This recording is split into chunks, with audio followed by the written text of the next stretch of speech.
Hello guys, magandang araw po sa ating lahat. Especially po dito sa bayan ng Pikit, na sana po yung kababayan natin is okay lang yung kalagayan nila.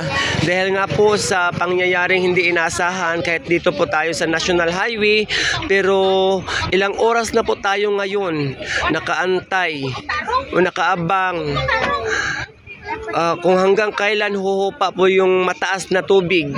At saka ito lang po yung pasiunang papakita ko po muna guys, no, itong tubig, oh. Ayan. Yan po yung bahay guys, oh. Ayan, medyo na ano po ng puno ng niyog. So nakaabot na po siya ng malapit na po sa Atip yung ibang bahay. Yung doon din po na bahay po, mga kabanslab o mga kababayan natin sa Pikit, dito po ang mga nangyayari sa kanila ngayon. So antabayanan po natin ang mga susunod na pangyayari dahil nga po sa taas ng tubig dito po sa National Highway. Ilang oras na po kami dito mga kababayan, mga kavanslab, mga kahambugerang pobreng hambugera. So ayan po, hindi po tayo maka diretso-diretso. Hindi po tayo makaalis dito dahil nga po sa taas ng tubig.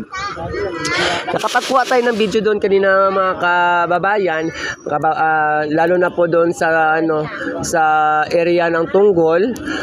Kaya nga po na medyo natagalan kami doon kanina kasi po mataas po yung tubig. Hindi natin inaasahan, mas mataas din po talaga dito ngayon sa kahabaan pa rin ng National Highway. Malapit po sa area na po ng sentro ng Pikit. So nag-antay po tayo hanggang 3 oras na po kami dito mga kabanslab. So ayan po mga kababayan, ayan po. So kawawa din po mga kabanslab, no, kawawa din yung mga taga dito sa area ng na salanta po ng tubig saka sa binahaan po. Kasi ibang kababayan po natin, kasi lubog na lubog din po talaga yung mga bahay nila. So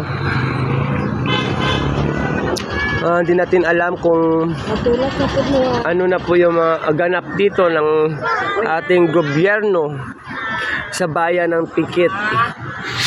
So tayo po ay isang travelers lang po, kaya po ito po yung nakikita natin sa area.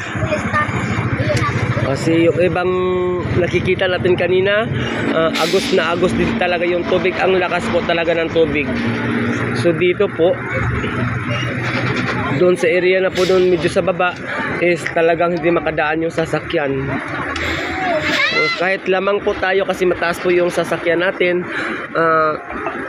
marami din po doon na mas nauna sa atin ng mga wing van o malalaking truck, pero hindi po sila makatuloy-tuloy kasi nga po may nakauna po na na mga maliliit po na sasakyan kagaya ng mga pick-up.